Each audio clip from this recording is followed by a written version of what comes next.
Estudo Bíblico da série Descobrindo a Palavra. A história de Ruth e Ana.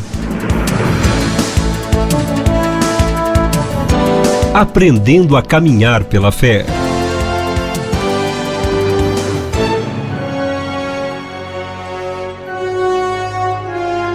Quando olhamos para a pequena história de Ruth, vemos que um bom narrador está em ação. Por todo o livro, observamos que o autor deixa indícios de que coisas ainda virão. Pistas que nos envolvem, que nos deixam a par de que o enredo da história se torna cada vez mais intenso. As coisas poderiam acabar de diversas formas, porque o autor iria querer estragar uma boa história com um final ruim? Para compreender que aqueles versos enfadonhos no final do livro realmente são o clímax, e um clímax impressionante, temos que retornar a ver o resto da história. Então, repentinamente, uma genealogia cansativa adquire vida e toma sentido. Nossa história é uma peça formada de 4 atos. Os 5 principais atores no nosso palco são 3 mulheres, Noemi, Ruth e Orfa, e 2 homens, Boaz e um parente próximo. O diretor desta cena é Deus. Primeiro ato. Quando a cortina sobe, no primeiro ato, vemos uma mulher idosa e amargurada no centro do palco. Pelo que ela diz, fica claro que o diretor não sabe o que está fazendo. Mas isso é apressar a história. Comecemos com a descrição do cenário que lemos no roteiro em Ruth 1, de 1 a 5. Na época dos juízes houve fome na terra. Um homem de Belém de Judá, com a mulher e os 2 filhos, foi viver por algum tempo nas terras de Moabe. O homem chamava-se Elimeleque, sua mulher, Noemi, e seus 2 filhos, Malom e Quilion.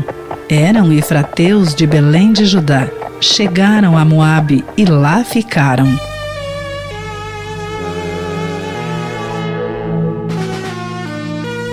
Morreu Elimeleque, marido de Noemi, e ela ficou sozinha com seus 2 filhos. Eles se casaram com mulheres moabitas, uma chamada Orfa e a outra Ruth. Depois de terem morado lá por quase 10 anos, morreram também Malom e Quilion. E Noemi ficou sozinha, sem os seus 2 filhos e sem o marido.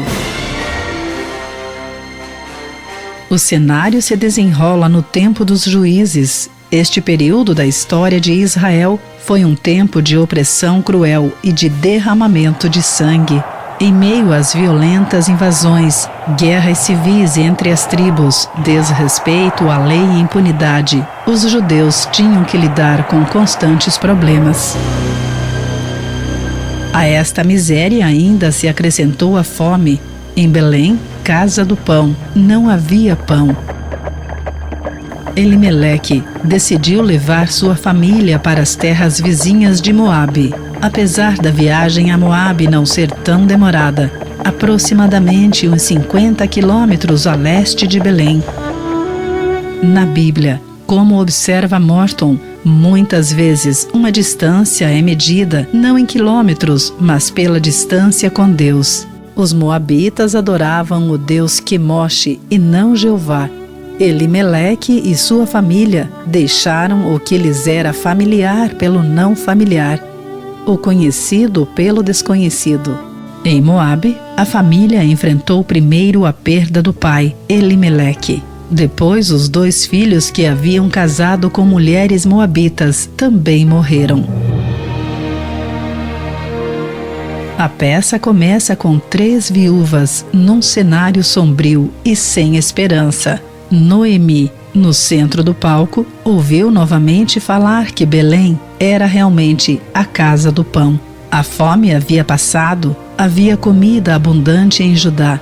Ela e suas 2 noras se prepararam para mudar para Belém. O diálogo na nossa peça começa no versículo 8. disse-lhes Noemi: Vão, retornem para a casa de suas mães. Que o Senhor seja leal com vocês, como vocês foram leais com os falecidos e comigo. O Senhor conceda que cada uma de vocês encontre segurança no lar do outro marido. Noemi sabia que Orfa e Ruth estariam enfrentando um futuro desolador e incerto se voltassem a Belém com ela. Elas tinham que permanecer em Moabe. Beijou-as, um sinal de liberação de qualquer obrigação para com ela.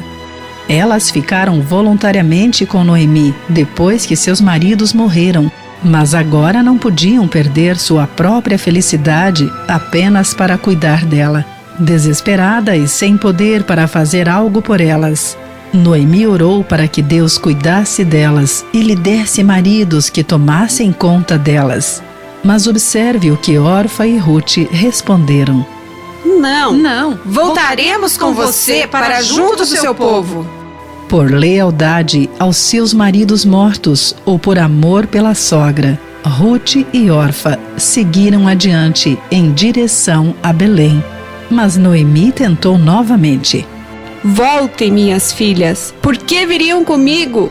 Poderia eu ainda ter filhos que viessem a ser seus maridos? Voltem, minhas filhas, vão. Estou velha demais para ter outro marido. E mesmo que eu pensasse que ainda há esperança para mim, ainda que eu me casasse esta noite e depois desse à luz a filhos, iriam vocês esperar até que eles crescessem? Ficariam sem se casar à espera deles? De jeito nenhum, minhas filhas. Para mim é mais amargo do que para vocês, pois a mão do Senhor voltou-se contra mim.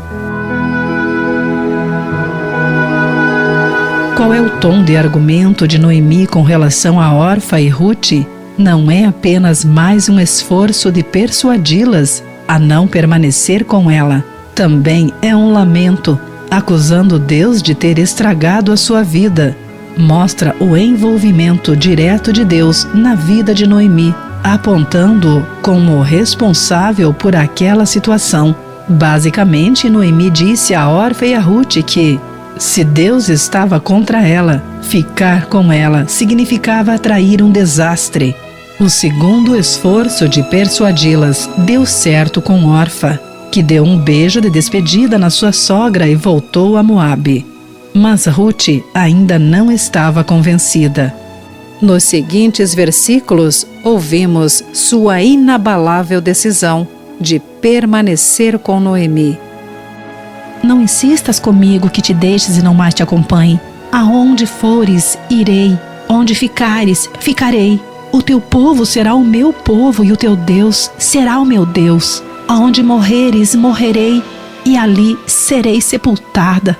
Que o Senhor me castigue com todo rigor se outra coisa que não a morte me separar de ti.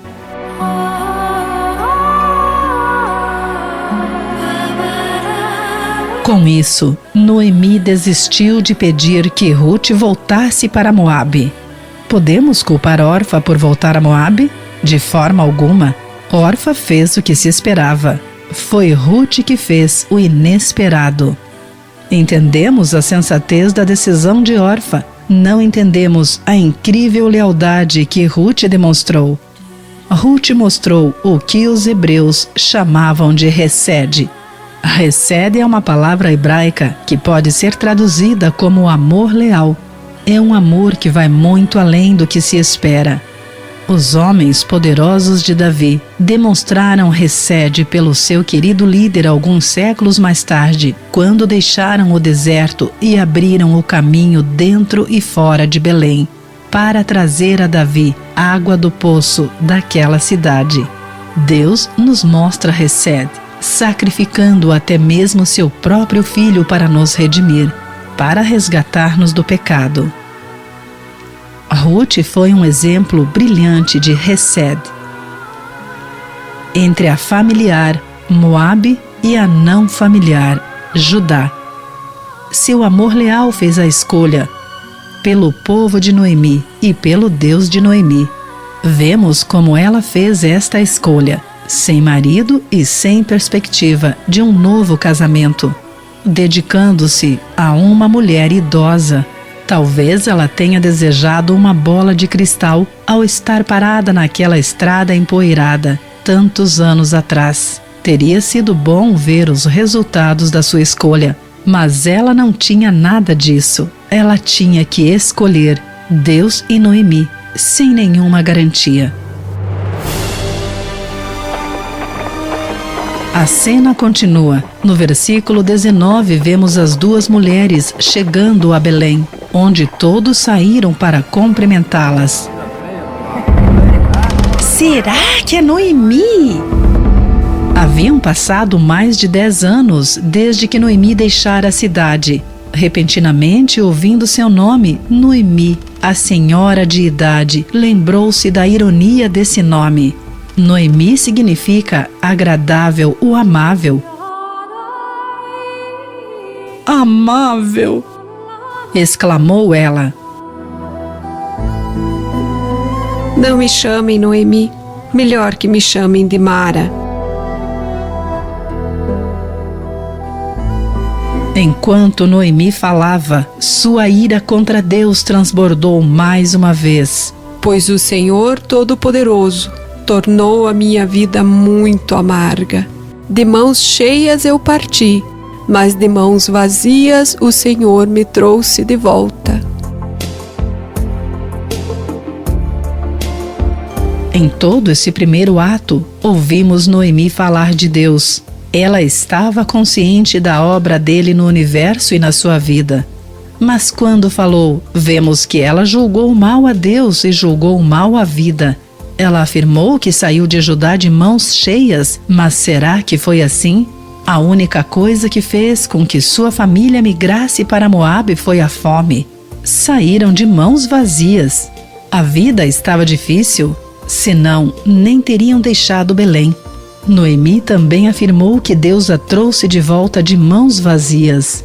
Mas Deus fez isso? É verdade, ela havia perdido seu marido e ambos os filhos. Mas no lugar deles, Deus lhe deu a incrível devoção de Ruth, que prometeu permanecer com ela até as portas da morte e mais além. Noemi julgou mal a sua situação quando fez mau julgamento de Deus. Ela focalizou-se no negativo e tornou-se amargurada, chamando a si mesmo de Mara, amarga. Olhou para Deus e para a vida através de janelas sujas. Como Noemi, podemos ser religiosos, podemos falar de Deus, podemos orar a Deus, mas se julgamos mal a Ele e sua obra nas nossas vidas, facilmente julgamos mal tudo o que nos toca.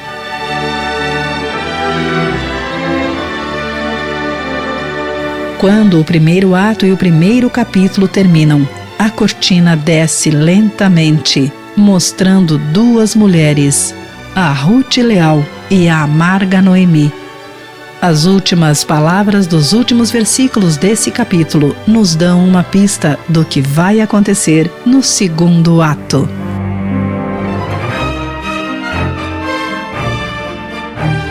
Acompanhe o nosso próximo capítulo, segundo ato, da história de Ruth e Noemi, aprendendo a caminhar pela fé. Série Descobrindo a Palavra.